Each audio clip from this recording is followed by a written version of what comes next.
Bonjour les amis, alors dans cette vidéo, je vais vous dire 5 choses qui fait que ça m'aide à gérer mon portefeuille de crypto-monnaie lors d'un crash, lors de l'éclatement d'une bulle, en l'occurrence là, le Bitcoin par exemple. Mais avant ça, si vous souhaitez mes informations concernant les crypto-monnaies et tout autre placement, je vous invite à cliquer sur le gros bouton rouge en bas à droite de cette vidéo, le bouton s'abonner pour rejoindre plusieurs milliers de personnes abonnées à la chaîne YouTube. Et je remercie d'ailleurs les abonnés au passage. Un petit pouce pour vous. Alors, la première chose à savoir, c'est déjà déterminer si vous êtes vraiment dans un crash ou dans l'éclatement d'une bulle spéculative. Puisque quand on est au début d'une bulle, au début du crash, on ne sait pas forcément si on est vraiment dans le crash qui va arriver ou pas.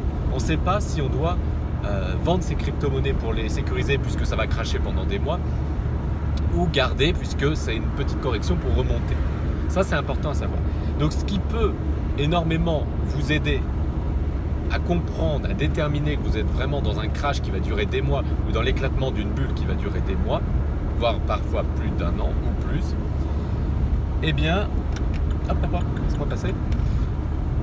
c'est de regarder le passé. Si vous voyez que depuis quelques jours, semaines, le cours est vertical, qu'il y a des explosions de prix mais de façon verticale, donc là il faut voir les graphiques, il faut étudier un petit peu les graphiques, et si vous voyez que la courbe monte de façon exponentielle, là c'est quasiment sûr que vous êtes dans une bulle qui va éclater au bout d'un moment. On ne sait pas quand, ça peut être aujourd'hui, ça peut être demain, ça peut être dans un mois ou plus, mais ça va éclater. Donc moi, ce que je préconise, en tout cas ce que je fais personnellement quand je vois ça, c'est qu'il faut savoir vendre. N'ayez pas l'appât du gain, n'essayez pas de faire la poule aux œufs d'or et de croire que vous allez être millionnaire dans les jours à venir. Non, sécurisez ce que vous avez déjà, c'est ce que je fais personnellement et je vends par palier. Plus ça monte, plus je vends par palier puisque quand le graphique monte de façon exponentielle comme ça va cracher de façon. Donc, il est plus intelligent de sécuriser. Voilà. Et pas vendre quand tout le monde vend. Il faut savoir vendre quand tout le monde achète et avoir la psychologie inversée. Ça, c'est la première chose, déterminer. Déterminer qu'on est bien dans une bulle qui va éclater ou qui est en train d'éclater. La deuxième chose, c'est que, désolé, il y a un camion juste devant, donc je regarde la route plutôt que vous, c'est qu'il faut savoir ne pas holder. Holder, c'est-à-dire garder ses crypto-monnaies. Même si vous croyez au projet, même si on vous dit de garder, même si vous savez qu'à l'avenir ça va augmenter, oui, je suis d'accord avec vous, avec tout ça. Mais même si on sait tout ça, il faut savoir vendre lors d'un crash, au début d'un crash. Puisque cette crypto-monnaie, même si on sait son avenir, même si etc., elle va crasher dans tous les cas. Donc, n'essayez pas de rester amoureux, n'essayez pas de vouloir garder à tout prix. Il faut savoir vendre si on arrive dans un crash que vous avez déterminé au préalable. D'accord? Ne pas holder, c'est la deuxième chose. Qu'est-ce que tu fais toi? Hop. La troisième chose, c'est qu'il faut protéger ses gains qu'on a eu au passé ou son capital investi en dollars. Pas forcément en USDT puisque c'est un petit peu controversé, ni en TUSD. Bon, je préfère en dollars, du vrai dollar que vous pouvez retrouver sur Kraken ou sur Bittrex.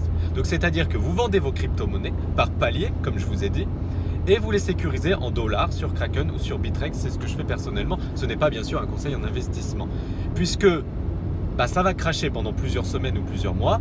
Vous allez passer le crash. Vous avez vendu par palier, donc c'est pas grave.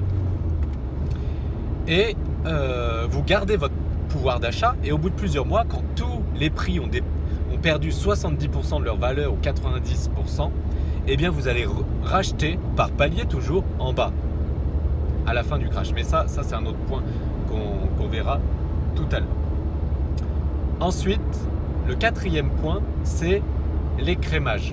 Puisque comme vous allez assister, ou vous êtes en train d'assister en ce moment à l'éclatement d'une bulle ou d'un crash, c'est super puisque ça va faire un écrémage naturel de toutes ces crypto-monnaies qu'on peut trouver sur le net. Et du coup, les crypto-monnaies qui se retrouvent 200e, 500e ou 1000e, vous savez que celles-là, il ne faut pas investir dedans. Pourquoi? Puisque c'est trop risqué. Certes, elles peuvent faire x 10 000 en un an, ça arrive dans les crypto-monnaies, je l'ai vécu, mais c'est trop risqué. C'est trop risqué parce que là, vous êtes en train de jouer au loto et vous pouvez perdre tout votre argent. C'est une crypto-monnaie coup de poker, comme j'appelle ça. Donc certes, vous pouvez investir 5 ou 10% de votre capital que vous êtes prêt à perdre. C'est du gratte-gratte, hein, c'est du loto, c'est du keno, c'est tout ce que vous voulez. Ah merde, j'arrive à un péage. Eh bien, là, oui, vous pouvez investir 5 à 10% dans une crypto-monnaie coup de poker. Mais moi, ce que je fais personnellement, c'est que grâce à ce crash, à la fin de ce crash, eh bien, je regarde l'écrémage naturel qui a été fait et j'investis dans le top 50, voire à la rigueur dans le top 100. Et là, je sais que c'est des crypto-monnaies qui sont solides puisqu'elles ont tenu le crash incroyable qu'il y a eu sur le Bitcoin, les crypto-monnaies en général. D'accord? Et la cinquième et dernière chose, c'est de savoir réinvestir à la fin du crash. Donc déjà, il faut déterminer la fin du crash et réinvestir par palier. Puisqu'on ne peut pas savoir le bottom, on ne peut pas savoir le sol, la fin du crash. Voilà pourquoi il est intelligent d'investir par palier, puisque par exemple, là en l'occurrence en ce moment, le Bitcoin on va dire à 6 000 $, à 7 000. Moi s'il tombe à 6 000, eh ben, je réinvestirai peut-être 5% de mon capital. S'il tombe à 5 000, je réinvestirai 5% de mon capital. S'il tombe à 4 000, je réinvestirai 5% de mon capital, etc. Comme ça, je garde toujours de l'oseille sous le coude et que si le Bitcoin ne tombe pas plus bas, c'est pas grave, j'aurais investi par exemple à 6 000. Et s'il tombe plus bas, c'est pas grave puisque j'aurai quand même du cash sur Kraken ou sur Bittrex en USD pour acheter en bas. C'est où? Attendez, je paye. Hop. Hop. Voilà.